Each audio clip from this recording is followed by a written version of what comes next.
ద్వితీయ స్కందము అంటే కీర్తనని 5 బుక్కులుగా, స్కందం అంటే బుక్కు అంటే పుస్తకం, 5 పుస్తకాలుగా డివైడ్ చేశారు 150 కీర్తనని. ఇది 2వ పుస్తకం స్టార్ట్ అవుతుంది. 42 నుంచి 72 వరకు 31 కీర్తనలు. ఇది 2వ స్కందం అంటే 2వ పుస్తకం. మొదటి స్కందమేమో ఆదికాండం, 2వ స్కందమేమో నిర్గమకాండం. ఇట్లా పంచకాండాలకి పంచస్కందాలు కీర్తనని డివైడ్ చేశారు. ఆదికాండంలో ఏం చెప్పబడిందో అదే మొదటి స్కందంలో చెప్పబడుతుంది. ఇప్పుడు 2వ స్కందం స్టార్ట్ అవుతుంది కదా, నిర్గమకాండంలో చెప్పబడినవన్నీ దానికి రిలేటెడ్ కీర్తనలు ఉంటాయి. అయితే దీనిపైన ఇంకొకటి ఏముందంటే కోరహు కుమారులు రచించింది.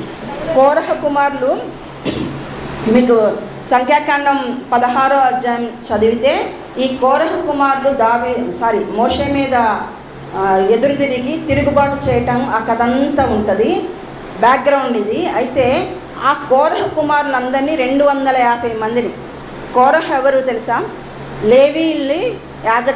లేవీల్లో నుంచి అహరోను వంశస్థులను యాజకులుగా ఎన్నుకున్నారు.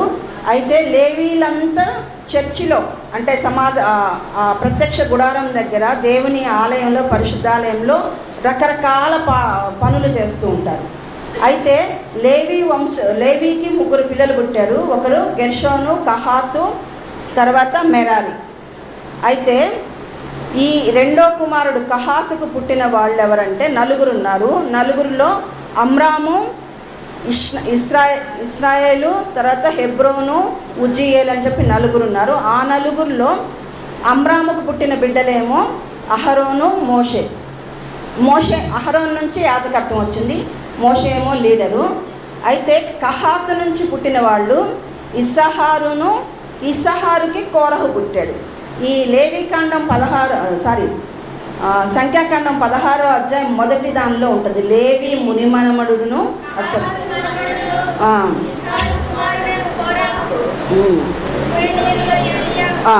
చాలు. కోరహు అతని మీద, ఎవరి మీద? అహరోను మీద. అహరోనే నా పరిశుద్ధుడు, మేము అంతే. వీళ్ళంతా సహోదరులే, అన్నదమ్ముల పిల్లలు. అయినా కానీ దేవుడు ఎవరిని ఏర్పరచుకుంటే ఎవరికి ఈ వీళ్ళు కోరహ కుమారులేమో పాటగాళ్ళు అక్కడ సమాజ మందిరంలో అంటే ఆలయంలో. వాడికి ఏ పని అప్పగిస్తే ఆ పని చేయాలి.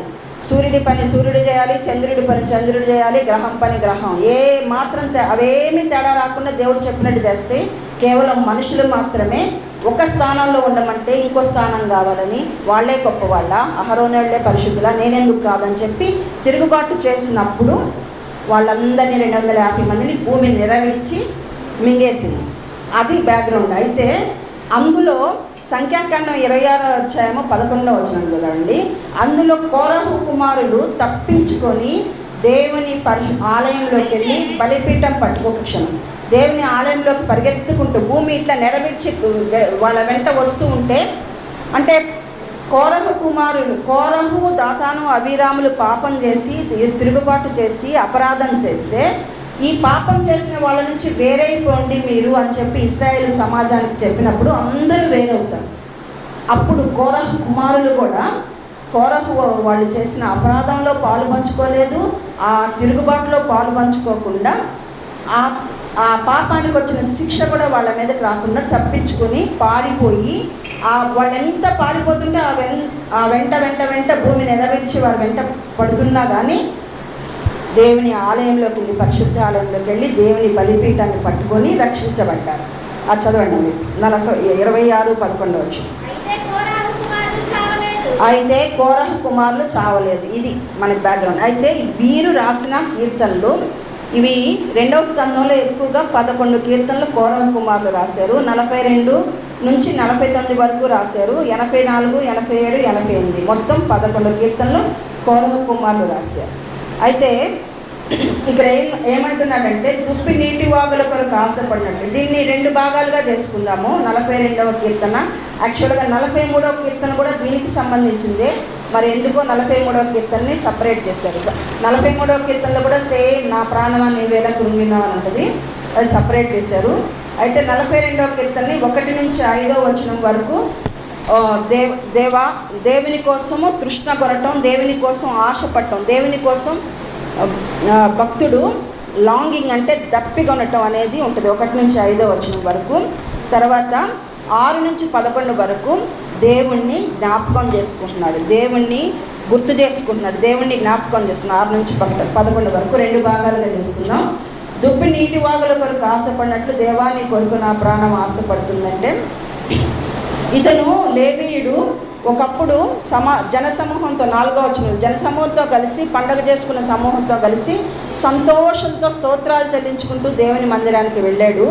అయితే ఇప్పుడు ఆయన ఎక్కడో బంధింపబడి ఉన్నాడు. ఎందుకో ఏదో కారణం చొప్పున దేవుని మందిరానికి వెళ్ళలేకపోతున్నాడు. ఇశ్రాయేలీల్లో పురుషులైన వారు సంవత్సరానికి 3 సార్లు ఖచ్చితంగా యెరూషలేంకి వెళ్ళి దేవుని మందిరంలో వెళ్ళి కలిసి దేవుణ్ణి ఆరాధించి రావాలి. అలాగే వెళ్ళలేకుండా ఎక్కడో బంధింపబడ్డాడు, ఎక్కడో ఇరుక్కుపోయాడు. వెళ్ళలేకపోతున్నానని చాలా దుఃఖంతో బాధతో ఉన్నప్పుడు ఆయనున్న అక్కడ ఎవరో ఒక వేటగాడు వచ్చి ఒక దుప్పిని వల వేసినప్పుడు ఆ దుప్పి తప్పించుకొని పరిగెత్తి అలసి సొలసి పరిగెత్తి వెళ్ళి నీళ్లు తాగుతూ ఒగర్చుకుంటూ నీళ్లు తాగటం చూసి అప్పుడు ఇది రాశాడంట. దుప్పి నీటి వాగుల కొరకు ఆశపడినట్లు దేవా నీ కొరకు నా ప్రాణం. ఇక్కడ ఫస్ట్ మొదటి వచనంలో ఆయన ప్రాణం అంటే అతను లేవీయుడు, అంటే కోరహ కుమారుల్లో ఒకడు. అతని ప్రాణము దేవుని కొరకు మొట్టమొదటి ఆశపడుతుంది. రెండవది నా ప్రాణం దేవుని కొరకు తృష్ణ కొనుచును. తృష్ణ అంటే ఎంత తనివి తీరదు, ఎంత కావాలా ఇంకా ఇంకా ఇంకా ఇంకా కావాలనిపించడం తృష్ణ కొట్టడం. జీవము గల దేవుని కొరకు తృష్ణ కొడుతుంది. జీవము గల దేవుడు ఎలాంటి వాడు? మన దేవుడు రాయి రప్ప కాదు కదా, జీవం కలిగిన దేవుడు, మాట్లాడే దేవుడు, ప్రార్థన ఆలకించే దేవుడు, చూచే దేవుడు.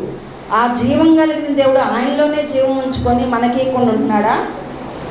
8వ వచనం లాస్ట్ వర్స్ చూడండి. నా జీవదాత అయిన దేవుని కూర్చుంటే చాలు. అంటే ఆయనలో ఉన్న జీవాన్ని ఆయన ఉంచుకోవట్లా, ఆయన ఆ జీవాన్ని మనకి సమృద్ధిగా అనుగ్రహిస్తున్నాడు.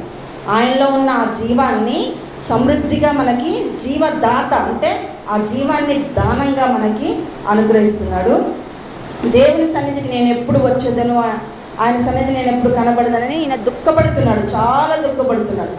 ఆయనే ఆ ప్రాణం అలసి సొలసి దుఃఖపడుతూ ఉంటే అన్ని జనులు ఏమంటున్నారంటే 3వ వచనంలో ఈ దేవుడు ఏమాయను.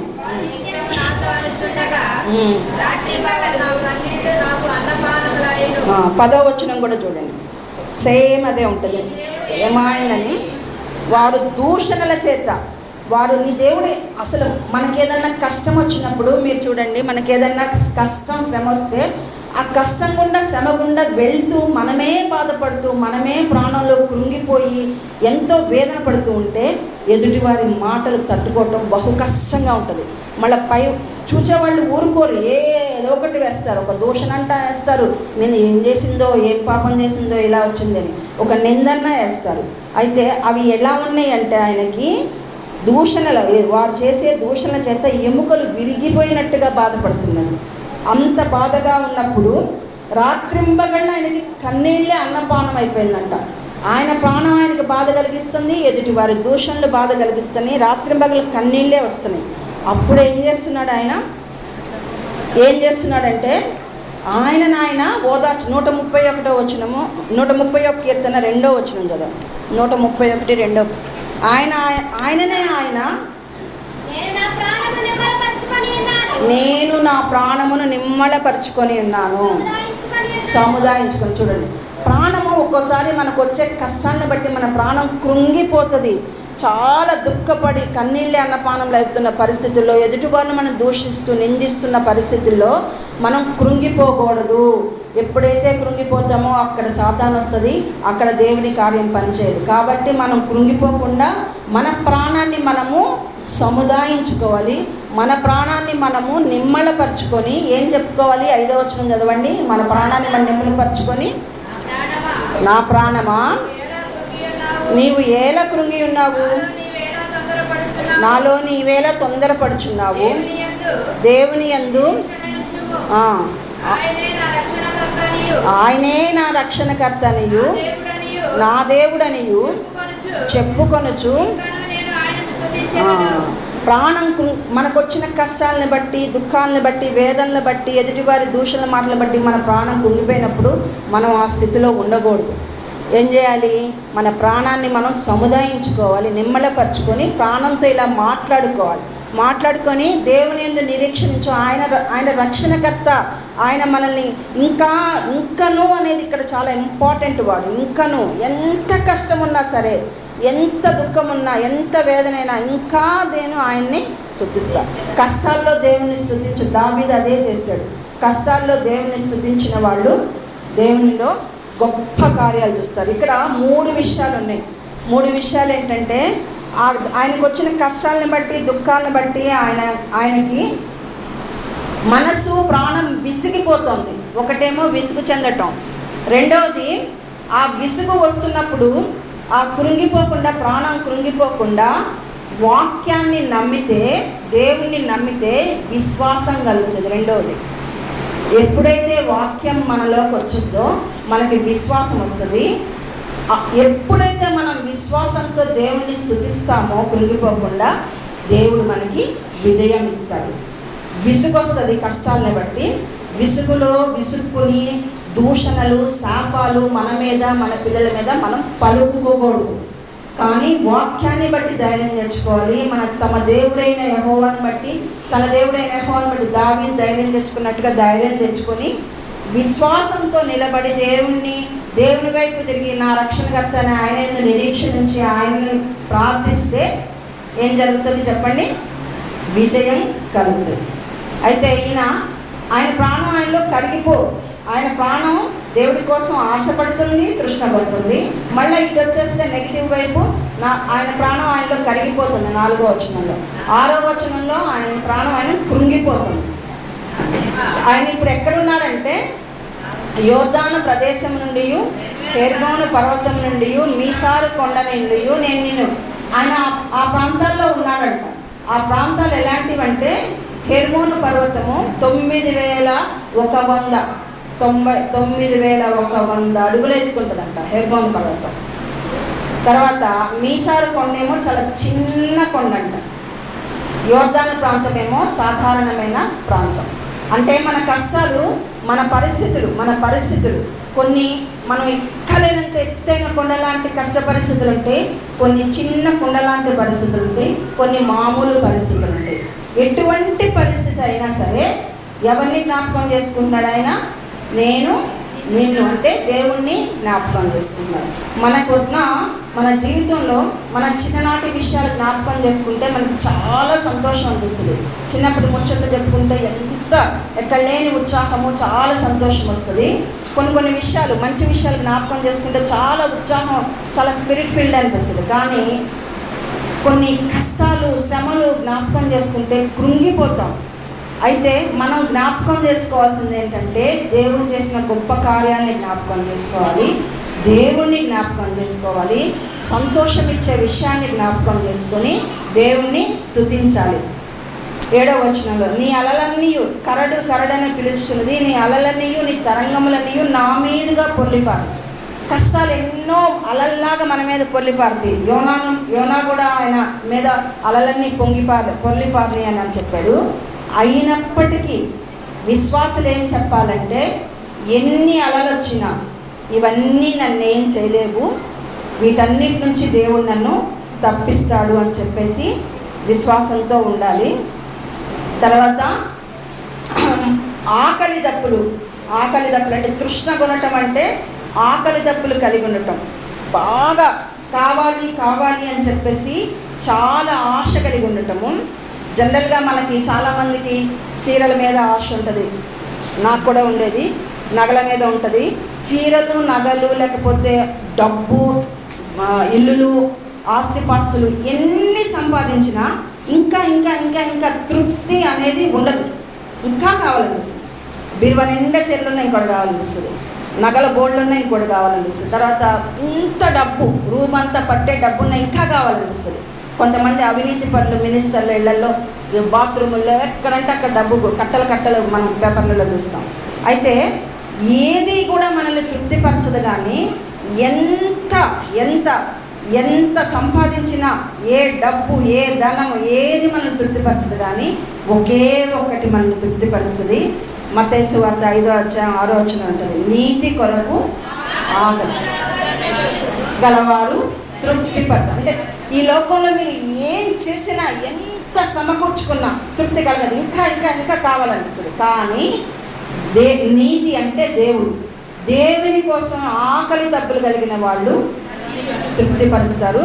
తర్వాత ప్రకటన గ్రంథం 21:6లో కూడా ఉంది, దేవుడు వారిని నీటి బుగ్గల యొద్దకు నడిపించి వాళ్ళని తృప్తిపరుస్తాడు. అంటే 36వ కీర్తనలో కూడా ఉంది, నీ మందిర సమృద్ధి వలన నేను తృప్తిపరచబడతాను, నీ ఆనంద ప్రవాహంలో కాదు. అంటే ఏమి చేసినా మనిషికి తృప్తి ఉండదు, కానీ దేవుని ఆలయంలోకి వచ్చి దేవుని ఆలయంలో ఉన్న ఆ సమృద్ధిని బట్టి, దేవుడిచ్చే ఆ నీతిని బట్టి తృప్తిపరచబడతాడు. దేవుని ఆలయంలోనే మనకి సంతోషము, సమాధానము, తృప్తి అనేది ఉంటుంది. మనుషులు మళ్ళా 10వ వచనంలో, అయితే 9వ వచనంలో ఏమంటున్నాడంటే, కావున నీవేళ నన్ను మర్చి, అంటే ఆ ప్రాణం కృంగిపోయిన దాన్ని బట్టి, దేవా నా జీవదాత అయిన దేవుని గురించి ప్రార్థన చేస్తాను.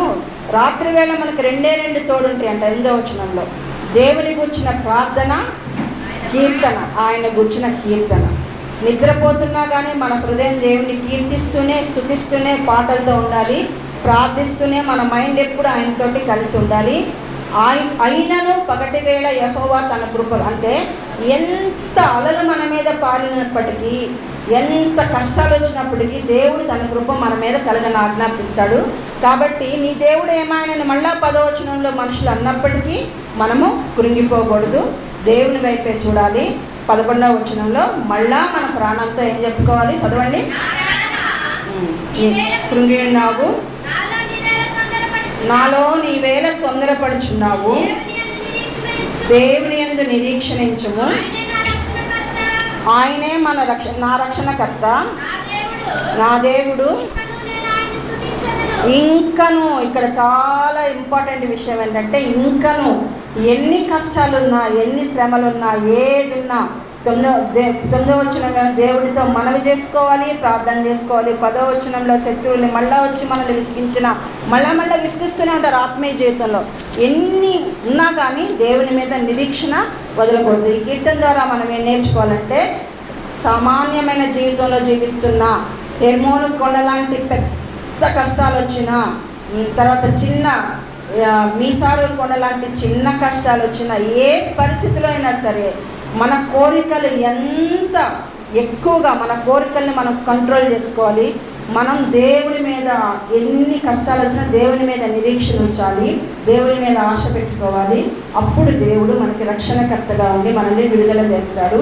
ఆయన మీద నిరీక్షణ మాత్రం ఏ పరిస్థితిలో వదలకూడదని ఈ కీర్తన చెప్తుంది. ఎల్లప్పుడూ దేవుని స్తుతించాలని చెప్తుంది. దేవుడు అలాగే మనల్ని అందరినీ దీవించుగాక. ఆమేన్.